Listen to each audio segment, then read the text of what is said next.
The big space station floated quietly around the planet below. Inside the station, children from many different worlds came to learn together. Some had blue skin, some had fur that changed colors, and some looked like small monsters with sharp teeth. They all sat in the same classrooms and tried to get along. Jake Miller was one of the human teachers on the station. He was tall with brown hair and kind eyes. Most of the teachers were from other planets, but Jake loved working with all the different kinds of students. He had been teaching here for 3 years now and thought he had seen everything. His classroom was full of young beings that morning. The Zephyrian children had skin that looked like crystal and made soft music when they moved. The Altarian kids had thick fur that turned different colors when they felt happy, sad, or angry. And then there were the Korath cubs. Even though they were young, they were bigger and stronger than most adults from other worlds. Their teeth were sharp, their claws were long, and they could growl loud enough to shake the walls. Jake was teaching them about how different species could work together. He had put the students into small groups with different kinds of beings in each group. Most of the children were doing well, but one Korath cub was causing problems. Crix was the biggest cub in the class. His black fur was thick and his yellow eyes were always looking for trouble. He sat in the corner with his arms crossed, refusing to join his group. The other students in his group looked scared and did not know what to do. Instructor Veltar was helping Jake with the class that day. Veltar was a Zephyrian with light blue crystal skin who had been teaching for many years. All the students respected Veltar because the teacher was always fair and kind. Veltar walked over to Crix and spoke in a soft voice. "Crix, your group needs you. They are trying to solve the problem about water sharing between planets. Your people know a lot about finding water on dry worlds. Can you help them?" Crix looked up at Veltar with angry eyes. His lips pulled back to show his sharp white teeth. A low growling sound came from his throat. Then he did something that made everyone in the room freeze with fear. He snarled directly at the teacher. It was not just a little growl. It was a full snarl with his teeth showing and his claws coming out. The room went completely silent. All the other students stopped what they were doing and stared. Some of the smaller children moved closer together. The Altarian cub's fur turned dark gray, which meant they were very scared. The Zephyrian children stopped making their musical sounds. Everyone knew that when a Korath snarled at someone, it meant they wanted to fight. It was like throwing down a challenge. No one had ever seen a student snarl at a teacher before. This was very bad. This could mean that Crix would be sent away from the school forever. It could also mean his family would be ashamed of him. Veltar's crystal skin became dim with shock. The teacher had never been snarled at by a student. In all the years of teaching children from different worlds, nothing like this had ever happened. Veltar did not know what to do. Should the teacher call for help? Should Veltar try to calm Crix down? What if the cub decided to attack? The other teachers on the station had told stories about Korath cubs who got too angry. Even though they were young, they were still very dangerous. Their claws could cut through metal. Their teeth could bite through almost anything. And when they got angry, sometimes they could not control themselves. Crix stood up slowly. He was much taller than Veltar and twice as wide. His growling got louder. His claws were fully out now, long and sharp and ready to fight. His yellow eyes were focused on the teacher like he was hunting prey. The other students in the room started to move away from him. Some of the children began to cry. Others called out for their parents in their own languages. The Altarian cubs huddled together in one corner. The Zephyrian children made worried sounds that echoed around the room. Everyone was scared of what might happen next. That was when Jake Miller stepped forward. He had been watching everything from the other side of the room. He saw how scared all the children were. He saw how confused Veltar looked. He saw how angry and out of control Crix was becoming. And he knew that someone had to do something before anyone got hurt. Jake walked calmly across the room until he was standing right between Crix and Veltar. He was not as big as the Korath cub, and he did not have claws or sharp teeth. He was just a regular human with no special powers or weapons. But he looked directly into Crix's yellow eyes and spoke in a clear, strong voice. "Crix, apologize." The words were simple, but they hit the room like thunder. Every student, every teacher, everyone stopped breathing for a moment. No one could believe what they had just heard. A human had just told a Korath cub to apologize. A member of what most aliens thought was a weak species had just given an order to one of the most dangerous young predators in the galaxy. Crix's eyes snapped to Jake. His snarl got even louder. His whole body tensed up like he was getting ready to jump. The fur on his arms and shoulders stood up straight. This was not just anger anymore. This was rage. How dare this soft human tell him what to do? How dare this weak creature try to give him orders? But Jake did not move. He did not step back or look away. He just stood there, calm and steady, waiting for Crix to make his choice. The human's eyes never left the cub's face. There was no fear in Jake's expression, no doubt, no worry. Just patient strength. The standoff began. Everyone in the room held their breath. Outside in the hallway, other teachers heard the silence and began to worry. Security guards started moving toward the classroom. Emergency protocols were about to begin. But inside the room, two beings faced each other in a contest of wills that would change everything.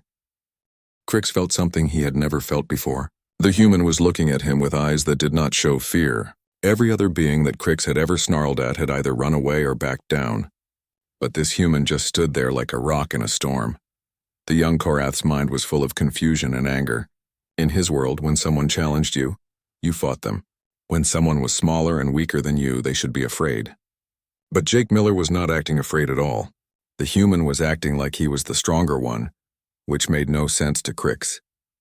All around the classroom, the other students watched with wide eyes. They had never seen anything like this before. The Altarian cubs were pressed against the back wall, their fur now completely black with terror. The Zephyrian children had gone silent, their crystal skin dim and flickering. Even the bravest students were scared of what might happen next. Crix took a step toward Jake. His claws scratched against the metal floor, making a sound like knives being sharpened. His growl became deeper and more threatening. This was the sound that Korath cubs made right before they attacked. It was a warning that meant get ready to fight or get ready to die. But Jake still did not move. He kept looking directly into Crix's eyes. The human's voice was calm and steady when he spoke again. I said apologize to Instructor Veltar. Now. The second command hit Crix like a slap in the face. No one had ever spoken to him like this. His own parents, who were important leaders in the Korath military, had never used that tone with him. His teachers back on his home world had always been careful around him because they knew how dangerous his family was. Crix's anger exploded. He let out a roar that shook the walls and made the lights flicker. His claws extended to their full length. His muscles tensed as he prepared to jump at the human. Every instinct in his body told him to attack, to show this weak creature who was really in charge. The other students screamed and ran to the corners of the room. Some of them started crying for their parents. Others called out in their own languages for help. The sound of panic filled the air. Instructor Veltar tried to step between Jake and Crix, but the human held up one hand to stop the teacher. Jake's eyes never left the angry cub's face. There was something in the human's expression that was hard to understand. It was not anger or fear. It was something else, something that made Crix hesitate. You can roar all you want, Crix, Jake said quietly. His voice was so calm that it cut through all the noise in the room. You can show your claws and bare your teeth. You can try to scare everyone here, but that will not change the fact that you were rude to a teacher who was only trying to help you. Crix stopped roaring. He was breathing hard and his whole body was shaking with anger. But something about the human's words made him pause. Jake was not telling him to stop being angry. The human was not trying to make him feel ashamed of his strength. Jake was talking about something else entirely. Look around you, Crix, Jake continued. He still had not moved from his spot. Look at your classmates. They are not afraid of you because you are strong. They are afraid of you because you are being cruel. There is a difference. For the first time, Crix looked away from Jake's face. He saw the other students huddled in the corners. He saw the fear in their eyes. He saw how some of the smaller children were crying. And for a moment he saw himself the way they saw him. Not as a proud young warrior, but as a bully who used his size to hurt others. The thought confused him. Korath cubs were taught to be strong and fierce. They were taught that showing strength was how you earned respect. But looking at his classmates now, Crix could see that they did not respect him. They were just afraid of him. Jake seemed to understand what the cub was thinking. Strength is not about making others afraid of you, Crix. Real strength is about protecting others and helping them feel safe. Your people are known throughout the galaxy as great warriors, but the greatest warriors know when not to fight. Crix's claws slowly started to retract. His breathing began to slow down. The rage that had been burning inside him was still there. but it was getting smaller. In its place, something else was growing. It was a feeling he did not recognize at first. Then he realized what it was. It was shame, not the shame of being weak or afraid. It was the shame of realizing that he had been acting badly. He had snarled at a teacher who had never been mean to him. He had scared his classmates who had done nothing wrong. He had acted like the bullies that even his own people looked down on. Jake took one small step forward. It was not a threatening move, but it showed that the human was not afraid of getting closer. Instructor Veltar has been teaching young beings from different worlds for 10 years. They have helped hundreds of students learn and grow. When you snarled at them, you did not just insult a teacher.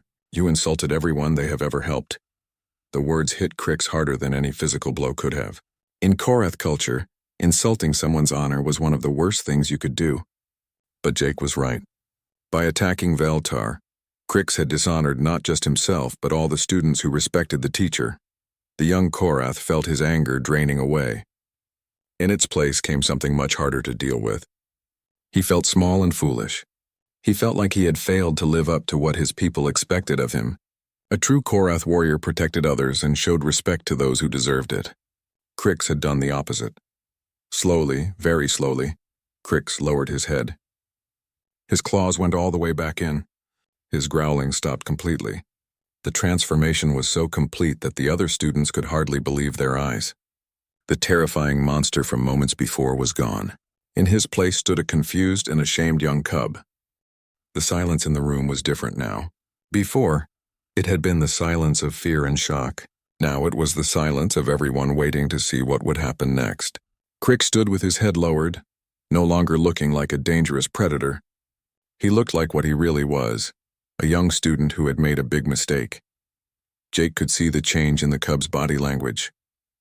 The human had studied many different alien species during his training to become a teacher. He knew that when Korath cubs lowered their heads and pulled in their claws, it meant they were no longer in fighting mode. But Jake also knew that this was the most important moment of all. What happened next would determine whether Crix learned from this experience or just became more angry and resentful. "Crix," Jake said gently. His voice was much softer now than it had been during the confrontation. "I know this is hard for you. Your people value strength and courage, and those are good things. But there are different kinds of strength." The young Korath looked up at Jake with confusion in his yellow eyes. He did not understand what the human meant. All his life he had been taught that strength meant being bigger, faster, and more dangerous than everyone else. How could there be other kinds of strength? Jake seemed to read his thoughts. The human teacher walked over to one of the classroom windows that looked out into space. He gestured for Crix to join him. Slowly, the cub walked over to stand beside Jake. The other students watched nervously, but they could see that Crix was no longer acting aggressive. "Look out there," Jake said, pointing to the stars. "See that big red star? That is where the Korath homeworld orbits. Your people built one of the greatest civilizations in the galaxy. But do you know why they became so successful?" Crix shook his head. He had always been told that his people were successful because they were the best fighters, but he had never really thought about it deeper than that. "Your ancestors were not just good at fighting," Jake explained. "They were good at working together. They protected the weak members of their packs. They shared resources during hard times. They built alliances with other groups instead of just conquering them. That is why the Korath became leaders among the stars." The cub thought about this. He remembered stories his grandfather had told him about the old days, when different Korath clans had to work together to survive on their harsh home world. Those stories had always focused on cooperation and loyalty, not just individual strength. Jake continued. "When you snarled at Instructor Veltar, you were not acting like the great Korath leaders of the past. You were acting like the bullies and outcasts that your people have always looked down on." The words stung, but Crix knew they were true. In Korath society, the worst thing you could be called was a lone snarler, someone who used their strength to hurt others instead of protecting their pack. Crix had always thought that term applied to other people, not to him. "I do not understand," Crix said quietly. It was the first time he had spoken since the confrontation began, and his voice sounded small and uncertain. "How do I show strength without fighting? How do I earn respect without making others fear me?" Jake smiled for the first time since the incident started. It was a warm, encouraging smile that made Crix feel a little better. "You earn respect by helping others, by standing up for those who cannot protect themselves and by admitting when you have made mistakes. The strongest people I know are the ones who can say they are sorry when they have hurt someone. The idea was so strange to Crix that he almost could not believe it. In his world, apologizing was something that only losers did, but Jake was telling him that apologizing was actually a sign of strength. The human was asking him to do something that went against everything he had always believed. Crix looked over at Instructor Veltar, who was standing near the teacher's desk. The Zephyrian's crystal skin was still dim with shock, but there was no anger in the teacher's expression. Veltar looked sad and worried, not mad. The instructor was probably thinking about whether Crix would have to be sent away from the school. The young Korath thought about his parents. Admiral Throck and Commander Vera were both respected leaders in the Korath Defense Fleet. They had always taught him to be proud and strong, but they had also taught him to honor those who helped others. Instructor Veltar had been helping students learn for many years. The teacher deserved respect, not snarls and threats. What if the other Korath cubs think I am weak? Crix asked Jake quietly. What if they tell everyone back home that I apologized to a teacher from another world? Jake looked at the other Korath cubs in the classroom. There were 3 of them, and they had been watching everything with wide eyes. Why do not we ask them? The human suggested. Jake called out to the other cubs. Rax, Zira, Korth, come over here, please. The 3 young Korath approached carefully. They were still nervous about what had happened, but they could see that Crix was no longer dangerous. Jake asked them a simple question. If Crix apologizes to Instructor Veltar for being rude, will you think he is weak? The 3 cubs looked at each other. Rax, who was the smallest of the group, spoke first. I think it would be brave. I have wanted to apologize to teachers before when I was rude, but I was too scared. Zira nodded in agreement. My mother always says that admitting mistakes makes you stronger, not weaker. Korth, who was almost as big as Crix, added, I would respect him more if he apologized. It takes courage to admit when you are wrong. Crix stared at his fellow cubs in amazement. They were not going to think less of him for apologizing. In fact, they were going to think more of him. The idea was so revolutionary that it made his head spin. Jake put a gentle hand on Crix's shoulder. Your classmates understand something important, Crix. They understand that real strength comes from making things right when you have made them wrong. The young Korath looked around the classroom one more time. He saw his frightened classmates slowly coming out of the corners. He saw Instructor Veltar waiting patiently to see what he would do. He saw Jake looking at him with encouragement instead of anger. For the first time in his life, Crix realized that he had a choice. He could continue to act like a bully and make everyone afraid of him, or he could try to be the kind of Korath that his people would truly be proud of. Crix took a deep breath and made his choice. He turned away from Jake and walked slowly toward Instructor Veltar. Each step felt heavy, like he was walking through thick mud. His heart was beating fast, but not from anger this time. He was nervous and scared, but he knew this was the right thing to do. When he reached the Zephyrian teacher, Crix did something that no one in the room expected. He got down on one knee, the way young Korath were taught to show respect to their elders. His voice was quiet but clear when he spoke. Instructor Veltar, I apologize for my behavior. I was rude and disrespectful. You were only trying to help me learn, and I responded with anger instead of gratitude. I brought dishonor to myself and to my people. I ask for your forgiveness. The silence that followed was complete and absolute. Every student in the room stared at Crix with their mouths open. In all the history of the space station, no one had ever seen a Korath cub apologize to a teacher from another species. It was like watching something impossible happen right before their eyes. Instructor Veltar's crystal skin began to brighten. The teacher was so surprised that it took several seconds before responding. When Veltar finally spoke, the voice was warm and kind. Crix, I accept your apology. I can see that you understand why your actions were hurtful. That shows great wisdom for someone so young. But the most amazing thing happened next. Instead of looking ashamed or defeated, Crix looked relieved. His shoulders relaxed and his breathing became normal. For the first time since entering the classroom that morning, he looked truly peaceful. The angry tension that had been building inside him for weeks was finally gone. Jake walked over to stand beside both the student and the teacher. What just happened here teaches us something very important, he said to the whole class. Crix did not become weaker by apologizing. He became stronger. He showed that he can learn from his mistakes and put the good of our classroom above his own pride. The human teacher looked at each student in turn. In human culture, we have learned that the strongest people are not the ones who never fall down. They are the ones who get back up, learn from their mistakes, and help others do the same. The other students began to move closer. The Altarian cub's fur slowly changed from the dark colors of fear to lighter shades of curiosity and respect. The Zephyrian children started making their soft musical sounds again, which meant they felt safe and happy. Even the students from other species who had been hiding in the corners began to come forward, but the biggest change was in the other Korath cubs. Rax, Zira, and Korth looked at Crix with something that had never been in their eyes before. It was not fear or jealousy. It was admiration.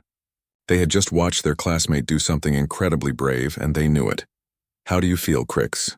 Jake asked gently. The young Korath thought about the question carefully.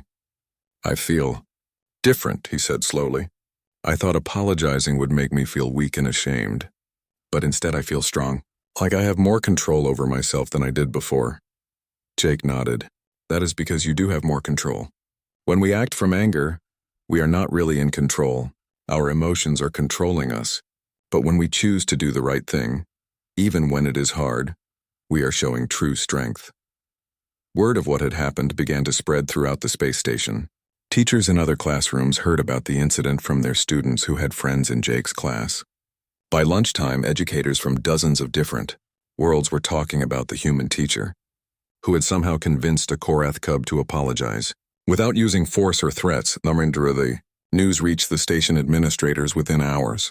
Director Keln, a wise old Centaurian who had been running the school for 20 years, called Jake to his office. The director had seen many difficult situations over the years, but nothing quite like this.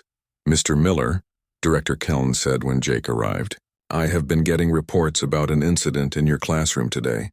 Some of my staff are calling it impossible, others are calling it miraculous. I would like to hear your version of what happened."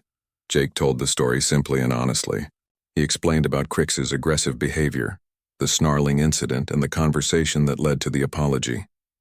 Director Keln listened carefully, asking questions to make sure he understood everything.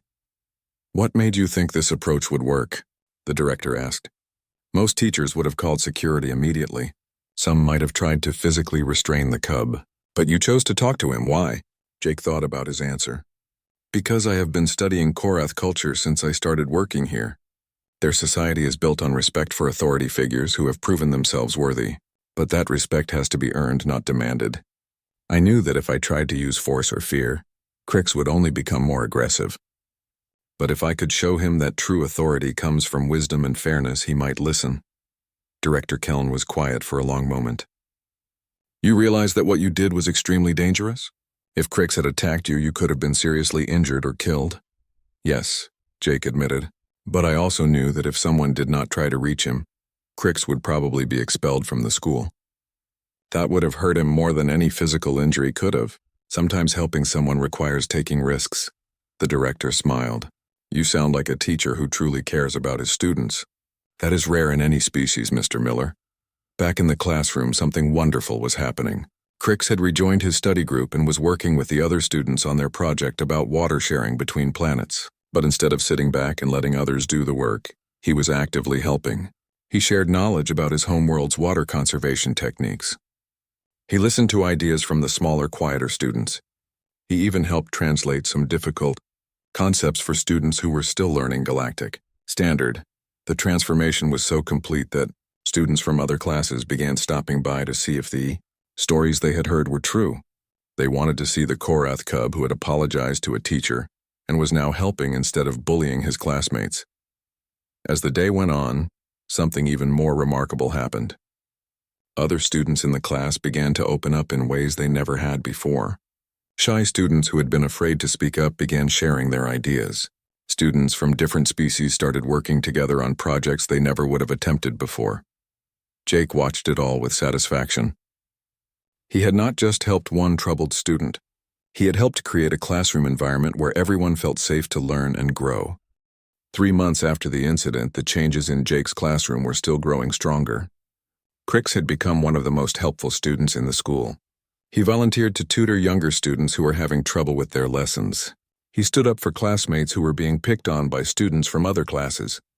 Most importantly, he had learned to use his natural leadership abilities to bring students together instead of driving them apart. The story of what had happened spread far beyond the education station. Ships traveling between star systems carried the tale to planets across the galaxy. Diplomatic corps from major civilizations requested detailed reports about the human teaching methods that had achieved such remarkable results. But the real impact was being felt in classrooms everywhere. Teachers from dozens of different worlds began attending special workshops to learn about constructive authority, the human approach to leadership that built others up instead of tearing them down. Schools that had been struggling with aggressive students began seeing improvements as educators learned new ways to handle conflict. Jake received messages from teachers on distant worlds, thanking him for showing them a better way to reach difficult students. Some of the messages were from Korath educators who had been inspired to try gentler approaches with their own cubs. The results were surprising everyone. On the Korath homeworld, Admiral Throck and Commander Vera received regular updates about their son's progress at the Galactic School. The reports were so positive that they could hardly believe they were about the same cub who had been causing problems before. When the time came for the quarterly family conference, they decided to make the long journey to the space station to see for themselves. The reunion between Crix and his parents was emotional. The young cub had grown not just in size but in confidence and maturity. When he introduced his parents to his classmates, he spoke with pride about their achievements and talents. When he showed them his schoolwork, he talked enthusiastically about what he was learning. But the biggest surprise came during the meeting with Jake and the other teachers. Admiral Throck, who was known throughout the galaxy as a fierce warrior, asked to speak privately with the human educator. "Mr. Miller," the Admiral said when they were alone, "I must ask you directly. What did you do to our son? The reports we receive sound like they are describing a completely different cub than the one we sent here." Jake smiled. "I did not change Crix, Admiral. I just helped him discover that he could choose to use his strength in positive ways. Your son has always had the capacity for leadership and compassion. He just needed to learn how to access those qualities." Commander Vera leaned forward. "But how did you know that approach would work? Korath cubs are taught from birth that strength means dominance. How did you convince him that cooperation could be stronger than conflict?" "Because humans learned that lesson the hard way," Jake replied. "Our species went through centuries of wars and conflicts before we realized that our greatest achievements came when we worked together, not when we fought each other. We discovered that the most powerful thing we could do was help others become their best selves." Admiral Throck was quiet for a long time. Finally, he spoke in a voice that was unusually soft for a Korath military leader. "On our world we have a saying, the strongest warrior is the one who wins without fighting. I always thought it was just an old proverb. But watching what you have done with our son, I begin to understand what it really means." The Admiral paused, then continued. "You have shown Crix how to be a true leader, not just someone who gives orders, but someone who inspires others to be better than they thought they could be. This is a gift that will serve him well, whether he chooses to follow a military path like his parents or finds another way to contribute to society." Jake felt a deep sense of satisfaction. "The galaxy is changing, Admiral. The old ways of solving problems through force alone are not enough anymore. We need leaders who can bring different species together, who can find solutions that work for everyone. I think Crix has the potential to be one of those leaders." Back in the classroom, Crix was helping a group of first-year students with a particularly difficult assignment about interstellar navigation. The young beings around him came from 6 different worlds, but they were all working together like they had known each other their whole lives. One of the students, a tiny Altarian named Pip, whose fur was bright yellow with excitement, looked up at Crix with admiring eyes. "How did you learn to be so good at helping others?" Pip asked. Crix thought about the question carefully. "I had a teacher who showed me that being strong does not mean making others afraid of you. It means helping them feel safe and confident. When you help others succeed, it makes you stronger too." Jake, who was watching from across the room, felt a warm glow of pride. The lesson had not just been learned. It was being passed on to the next generation of students. The success of Jake's approach began to influence educational policy throughout the galaxy. The Galactic Education Council, commissioned a comprehensive study of human conflict resolution techniques. Universities offered new courses in compassionate, leadership, and strength-based cooperation. Military academies began teaching their cadets about the power of building alliances instead of just defeating enemies. But perhaps the most significant change was in how different species viewed humanity itself. Before the incident with Crix, humans were often seen as clever but physically weak newcomers to the galactic community. After word spread about Jake's achievement, that perception began to shift. Humans became known as the species that could turn enemies into allies, that could find peaceful solutions to problems that others solved through violence. Diplomatic missions began requesting human advisors. Trade negotiations that had been stalled for years suddenly made progress when human mediators became involved. The story of Jake Miller and Crix became a legend that was told in schools across the galaxy. It was proof that sometimes the most powerful weapon was not a laser cannon or a warship, but simple words spoken at the right time with the right intention. Years later, when Crix had grown up and become a respected leader in his own right, he would often tell the story of the day a human teacher taught him the difference between strength and power. He would tell young Korath cubs that true warriors protect others, not by fighting for them, but by helping them find their own strength. And in classrooms throughout the galaxy, teachers of every species would remember the lesson that had changed everything. Sometimes the bravest thing you can do is ask someone to apologize, and sometimes the strongest thing you can do is say you are sorry.